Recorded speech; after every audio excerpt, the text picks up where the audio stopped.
Today's blog post is about blood sugar mastery, a key practice in aging well. And I have to reinforce that. When I got involved in measuring my blood sugar and how food affects my blood sugar by using the devices I'm going to introduce you to today, it was life-changing in so many ways. Today's just an introduction to the tools. And so in the empowered aging world, my goal is to teach you about resources, lifestyle habits, supplements, all the things that help us age better, keep us healthy, keep us mobile, keep our quality of life going. Because did you know that health span, meaning how many years you're healthy throughout your lifetime, is about 65 years right now in the United States, compared to lifespan, how many years you live, is right about 76. So do the math. It's saying you're going to have 11 lousy years of dealing with what has been termed age-related diseases. Now, do you want to avoid that? I'd say learning about blood sugar and how the foods that you ingest affect your blood sugar is going to be key in helping your health span be congruent with your lifespan. That's what I want, and I want that for you as well. Have you ever tested your blood sugar? Do you know what blood sugar is? Blood sugar is basically when you eat food, the glucose in the food, the sugars in the food, will enter your bloodstream.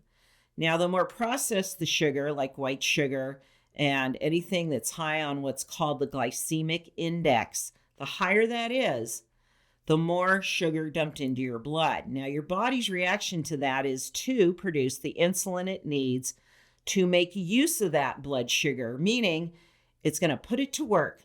And that's why they say muscle mass, having a higher muscle mass than fat mass in your body is important, because your muscles require glucose to do their job, walking, day-to-day tasks, working out. And fat doesn't have a task. And so if you're getting too much glucose in your blood and your insulin can't take care of it, it feeds your fat. Glucose feeds the fat and creates more fat. And that is the number one factor causing an overweight condition. And then if you're overriding your system with so much glucose and sugars in your system, you'll get what's called insulin resistance, meaning the insulin doesn't know what to do anymore. It's overworked, it's overloaded, it kind of quits its job, and you are in the pre-diabetic stage, which then leads to diabetes. And unfortunately, there are 50% of our adult population in the United States that are either pre-diabetic or diabetic. I don't want you to be one of those numbers. So let's learn how to change that. So what is a healthy blood sugar range? They say between somewhere 70 to 120. Now, for me, I'm going to use myself as a personal example. I tend to run about 85. My goal is to not get up to 120. And I'm going to show you two devices that I've used faithfully for the last 2.5 years. I've given you the links to where to find these resources and some options in the content below. But I'm able to now know, because of the data I've been able to track over the years, I know what to avoid in my eating and what eating style I need to follow, and even order of food and what to eat to keep my blood sugars to not spike above 120. That's my ceiling right there. I want to keep it below. Another indicator in how well you're doing with your blood sugars is to use a device, or with these devices, to look at it first thing in the morning before you ingest anything. It's called your fasting glucose levels, and to see what it's hitting. And mine will run about 80 to 85 in my own testing. Let's look at the two devices that I've used that are very, very popular, that are the go-tos when it comes to measuring your blood sugar. Now, the first one is a finger poke kit, and I have this in the Empowered Aging Amazon store. These are really pretty affordable. I think it's less than $30, $25, $30. And this is a little device that you can carry it around. It comes with a nice little pouch. And this is all manual, meaning you've got to take the initiative to do the test. You've got to take the time.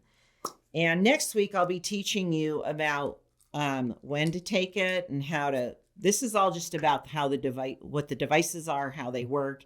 Next week, you'll be introduced to the practice. You get this little tub of strips, and I've got, pretty ample supply. I think there's 50 in here. And I'm going to take that strip and insert it into the device. And you'll see it activates the device. Now, the screen comes alive. Now I'm going to take the finger poker and load the spring, and I'm going to you can see I've got some blood now. You could, if your hands are dirty, I did wash mine before this, so you can also use an alcohol pad to clean that off. I'm going to now just fill that strip with a little bit of my own blood, and now it's counting down. And it's giving me my blood sugar reading. I just had a little snack. It was low carb, but it's jumped up to 100. I took it earlier today, and it was about 85. So that's good. I'm below my 120. I'm within range, a healthy range, meaning it's a very low spike. Now we're going next level. This is a continuous glucose monitor, otherwise known as a CGM or a bio-wearable. It's something you apply on your body that tracks your blood sugar. This is a 2-week monitor. I've used CGMs for about 2.5 years, and it's been very, very insightful to learn about my blood sugar through this device. So I'm gonna have to take my jacket off. You wanna put it in that fatty part of your back of your arm on your tricep, and I'm gonna put my finger on this little button and push slightly and push the button at the same time. There we go. Injected, not even a flicker of pain. Now it's going. Now with the app that this is connected to, I'm going to activate it on the app. Those instructions all come with the CGMs, and you're ready to go with it. And the biggest difference is with this device and the CGM devices, this is giving a continual reading. Every time I open up the app through Bluetooth, it just gives me the reading. I don't have to do anything. It's registering it 24 hours for 2 weeks. This, I have to make more effort. I've got to pull it out. And I won't see patterns with this. I have to log my patterns either by getting another app that you have to manually input patterns because this isn't connected to anything in the tech world. So, or you keep a handwritten log of your patterns. And it's really important to see those patterns, but we'll get into that next week. As I've previously mentioned, learning from monitoring my glucose has been life-changing. I can now tailor my diet to what keeps my blood sugar stable. That helps keep my weight in check. I have a healthy weight. I have correct energy.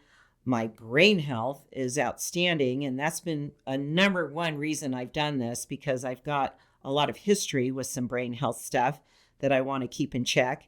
And then my cells are going to stay healthy, and I'm going to be able to avoid these common age-related diseases. Now, which should you get? This may just be a choice financially. It's less money. It's less than $30. But interestingly, just recently, in the last several months, they have now made continuous glucose mount. Interestingly, they have made available as an over-the-counter purchase CGMs. You can buy them. I have linked below a company, Stello.com, that sells this continuous glucose monitor that you can buy over the counter, no prescription needed. And I applaud them for that, because this is something we should all have access to without a condition and getting sick and then learning about it. It's like, no, this is preventative. It's very, very important to age well. Or the other option I've offered you, as you can see in the copy below, a link to a company called NutriSense. NutriSense has the same exact CGM. Now you're going to see the price point is much higher. It's about $200 to $250 a month to get 2 of these, where if you buy them over the counter, they're about $89 for 2 of these. So that's a big jump in price. Why the increase in price? Because NutriSense offers you, along with the CGM purchase, nutritional coaching. They're going to get with you. They're going to do online coaching with you to look at your data and teach you what it's telling you about your blood sugar tendencies based on your food diary. That's huge. If you don't have a solid background in nutrition, I'd highly, highly recommend you go the NutriSense route. Even if it was for a month, I'd say 3 months is sort of the real premium timeline to really, really learn what are your tendencies. What is your food intake doing to your blood sugar? They're going to help you figure that out and come up with solutions. So it's not so much a guessing game for you and figuring it out yourself. I have a really strong background in nutrition, so I was fine on my own. If you're not, it's not going to mean a whole lot to you if you don't understand what could have spiked your blood sugar with the data you're seeing. Get the coaching. So check out both of these. Your weekly challenge, #BloodSugarLearning. You want to take some time this week to do some research on these and decide right now which one you're going to invest in and put to practice, because that's what next week's challenge is. We're going to put it to practice. But in the meantime, learn more. Even if you don't purchase right away or invest in this, act as if you're going to and do the homework, because I hope in your journey here in Empowered Aging, this is a number one decision to go, I got to get on that and I've got to learn about it and it's time. And so whether that's now or later, act as if it's time and do the research with our Blood Sugar Learning Weekly Challenge. And let me know in the Facebook group if you have any questions at all. I'm there to help you age the best you can.